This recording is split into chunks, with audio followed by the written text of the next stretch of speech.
ڈائی allergy ہے، وہ ڈائی نہیں کر سکتے، اپنے بال رنگ نہیں سکتے، تو نیچرل ڈائی بتا رہی ہوں، آپ یہ گھر میں بنائیں، لیکن ایک پیچ ٹیسٹ کر لیں، اس کو آپ لگاتے رہے مسلسل، تو پھر آپ کو کسی خضاب کی ضرورت نہیں پڑتی. اس میں بھی انار کا چھلکا اور گلنار استعمال ہوتا ہے. ٹھیک ہے. انگریڈینٹس میں نے اس میں رکھ لیے ہیں.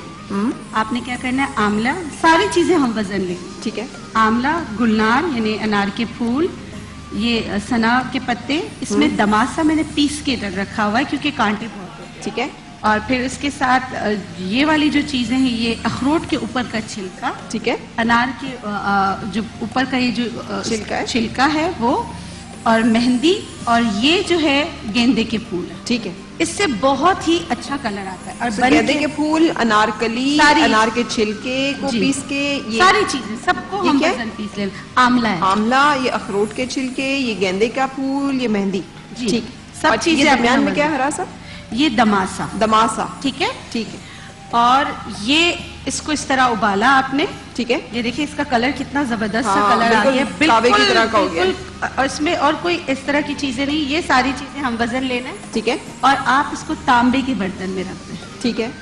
ابالا، تانبے کے برتن میں رکھ دیا، اور 7 دن کے بعد آپ اس کو کسی اسپرے باٹل میں بھریں اور آپ کلر کرنا اسٹارٹ کر دیں. ٹھیک ہے. اچھا، یہ فوراً کلر آپ کے ادھر بھی لے آتا ہے.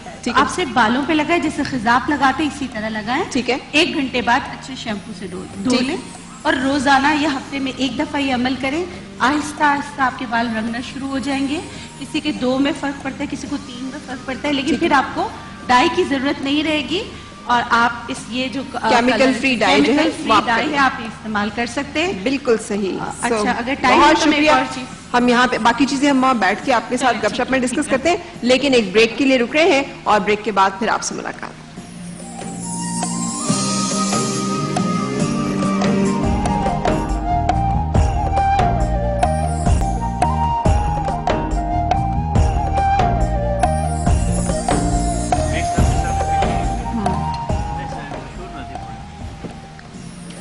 خوش آمدید جناب.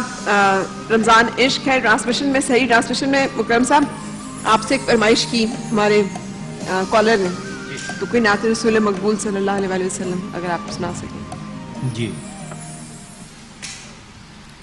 کوئی سلیقہ ہے آرزو کا، کوئی سلیقہ ہے آرزو کا، نہ بندگی میری بندگی ہے،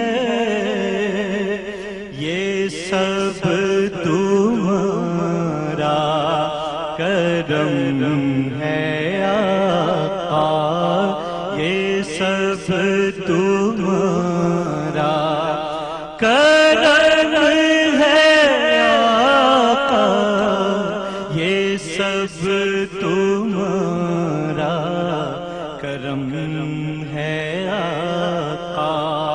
یہ بات اب تک بنی ہوئی ہے، یہ سب تمہارا کرم ہے آقا. عطا کیا مجھ کو درد الفت، کہاں کیے پر خطا کی قسمت، میں اس کرم کے کہاں تھا قابل، حضور کی بندہ پروری ہے، یہ سب تمہارا کرم ہے آقا، یہ سب تمہارا کرم ہے آقا. کہ بات اب تک بنی ہوئی ہے، یہ سب تمہارا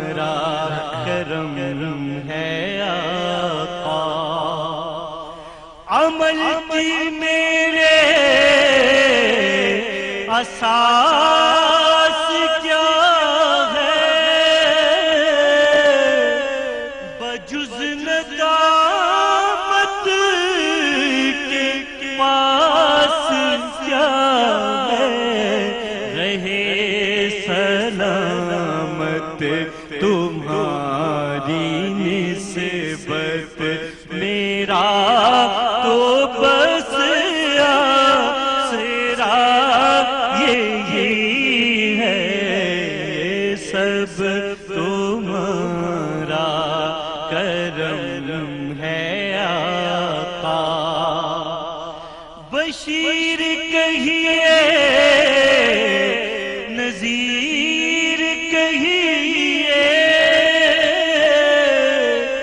انہیں سراج منیر کہیے، جو سر بسر ہے کلام ربی، وہ میرے آقا کی زندگی ہے۔ کوئی سلیقہ ہے آرزو کا، نہ بندگی میری بندگی ہے۔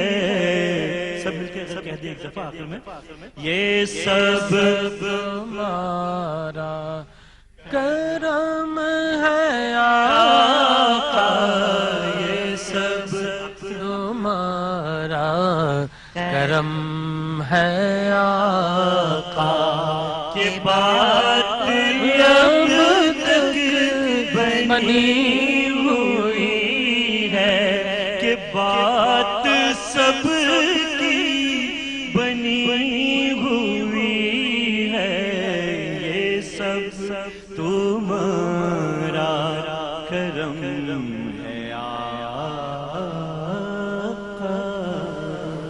ماشاءاللہ ماشاءاللہ ماشاءاللہ، بات بنی ہوئی ہے اور بنی رہے گی انشاءاللہ۔ آمین، اللہ کرے۔ اچھا، ایک شکوہ ہے ویسے آپ ہمیں اکیلا دسترخوان پہ چھوڑ کے سارے الگ ہو لیے، یہ ویسے آداب کھانے کے خلاف ہے، ہمیں آپ نے اکیلا چھوڑ دیا۔ نہیں اچھا ہم تین ہیں، بالکل صحیح۔ اچھا علامہ صاحب، آپ سے چھوٹی چھوٹی جیسے جھوٹ ہوتے ہیں، ارے میں بس راستے میں ہوں، پہنچ رہا ہوں، جبکہ گھر سے نہیں نکلے۔ فون پہ مجھے تو پتہ ہی نہیں ہے، میں تو اصل میں آج طبیعت بہت خراب ہے، میں اس لیے دفتر نہیں آ سکتا۔ دروازے پہ کوئی آیا ہے، کہہ دو سو رہا ہوں۔ بیوی کو کہہ دیا ہے کہ میں تمہیں ایک بہت قیمتی تحفہ لا کے دوں گا، لیکن اب وہ بیچاری مانگے جا رہی ہے تو اب وہ تحفہ اسے مل نہیں رہا، تو کیا یہ جھوٹ ٹھیک ہے؟ سب جھوٹ ہی ہیں، اور یہ کہہ کر دیکھیے ہمارے اسلام میں یہ بات ہے کہ وہ گناہ وہ جسے چھوٹا سمجھ کے کیا جائے وہ سب سے بڑا گناہ ہے۔ بالکل، واہ واہ واہ، کیا کیوں؟ بات؟ اس کی وجہ کیا ہے؟ اس کی وجہ یہ ہے کہ جب بھی کوئی خط صراط مستقیم سے جدا ہوتا ہے، ہٹتا ہے، تو ابتدا میں وہ فاصلہ بہت کم ہوتا ہے، اور اگر اس کو اگنور کر دیا جائے تو وہ فاصلہ پھر آہستہ آہستہ آہستہ اتنا بڑھ جاتا ہے، اور ہر قدم پچھلے قدم سے صرف ایک ہی قدم دور ہوتا ہے۔ بالکل صحیح۔ تو اس لیے اسلام نے کہا کہ وہیں ابتدا ہی میں روک دو۔ یہ چھوٹی چھوٹی باتیں، سو رہے ہیں گھر میں، کہہ دو ابو نہیں ہے، یا جی میں بس پہنچ رہا ہوں، میں تو راستے میں ہوں اور نکلے نہیں ہیں گھر سے، یہ اصل میں انسان کو عادی بنا دیتی ہے جھوٹ بولنے کا۔ ٹھیک ہے۔ اور جب ایک عادت پڑ جاتی ہے اور اس کی ایک احساس کی کیفیت ختم ہو جاتی ہے کہ میں جھوٹ بول رہا ہوں، یہ چیز بری ہے، تو پھر وہ پختہ عادت بڑے بڑے جھوٹ پر انسان کو لے جاتی ہے، جو معاشرے کو تباہی اور بربادی کی طرف لے جاتا ہے۔ بالکل صحیح۔ آپ بھی کچھ کہنا چاہ رہے ہیں ڈاکٹر صلاح الدین ثانی؟ دیکھیے، گھر جو ہوتا ہے وہ ٹریننگ کی جگہ ہے۔ اگر والدین بچوں سے جو وعدہ کرتے ہیں انہیں اس وعدے کو پورا کرنا چاہیے، جو بات کہہ رہے ہیں وہ بات بھی سچ ہونی چاہیے۔ یہ جو ابھی آپ نے ذکر کیا کہ کوئی آیا تو کہہ دیا جی کہہ دو گھر پہ نہیں ہے، تو گویا کہ ہم اپنے بچے کی ٹریننگ دے رہے ہیں جھوٹ بولنے کی۔ ظاہر اس کی کوئی گنجائش نہیں۔ ایک محدث کا بہت دلچسپ واقعہ ہے کہ وہ پہلے یہ ہوتا تھا کہ احادیث جمع کرنے کے لیے وہ باقاعدہ طویل سفر کیا کرتے تھے۔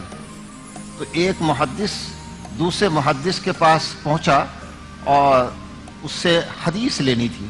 جب وہاں پہنچے تو انہوں نے دیکھا کہ ان کا گھوڑا بدک گیا ہے اور وہ بھاگ رہا ہے، اور وہ اس کو اپنے ہاتھ مٹھی بند کر کے جیسے جانور کو بلایا جاتا ہے اس کو آواز دے رہے ہیں۔ امام بخاری کا ہے جی، ان کو اچھا، انہوں نے جب انہیں اس کیفیت میں دیکھا تو ان سے یہ سوال کیا کہ یہ آپ کے ہاتھ میں کچھ ہے؟